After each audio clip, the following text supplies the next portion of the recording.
everything about the banana is healthy and can be used medicinally, I thought, why not make vinegar from it? So that's what we're going to be doing. I've washed the skin of my banana, depending on where you buy your bananas or if you've harvested it. Banana can be quite sticky because of the way it grows on the tree and obviously the animals as well that come to it. So make sure you wash the skin well before you peel your banana. If you've forgotten to do that, which I did, then just wash the outer part. You want to keep the inside because all of that is going to be food for our bacteria. Oh, and I'm not going to use a knife. I'm just going to use scissors. It makes it so much easier. And you just want to cut it in smaller pieces, just so that it's easier for you to stir it in the first few days. This is just scrap that I'm going to be, I was going to throw out. And I thought, you know what? I don't want to throw out anything. I want to use it.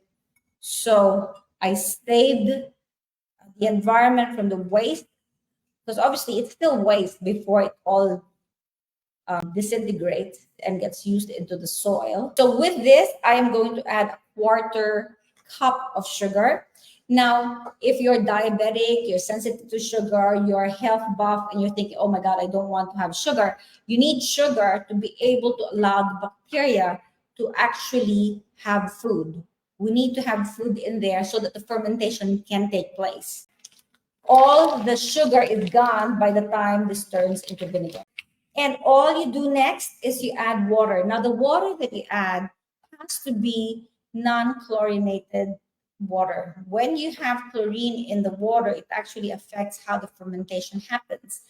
Also, make sure you're using a wide mouth container because the vinegar, the bacteria that we need for vinegar requires oxygen to ferment. If there's not a lot of oxygen that's able to flow into your mixture, the vinegar does not ferment, or the mixture does not ferment and does not turn into vinegar. Okay, so we just stir it to make sure that the sugar dissolves in the water. And then we will cover it with you can use a tea towel to cover it, put a rubber band on top of it, and we are done. You basically can leave this on a kitchen bench, or you can put it inside a cupboard if you want your kitchen bench to be nice and clear. But the thing to remember is we need to stir this twice a day for the next week until we start seeing the mother form, and then we leave it. As soon as a mother or a film forms on top, you leave it. And then we'll see how quickly it will actually turn into vinegar. Join us in the Michelle Jones coaching group.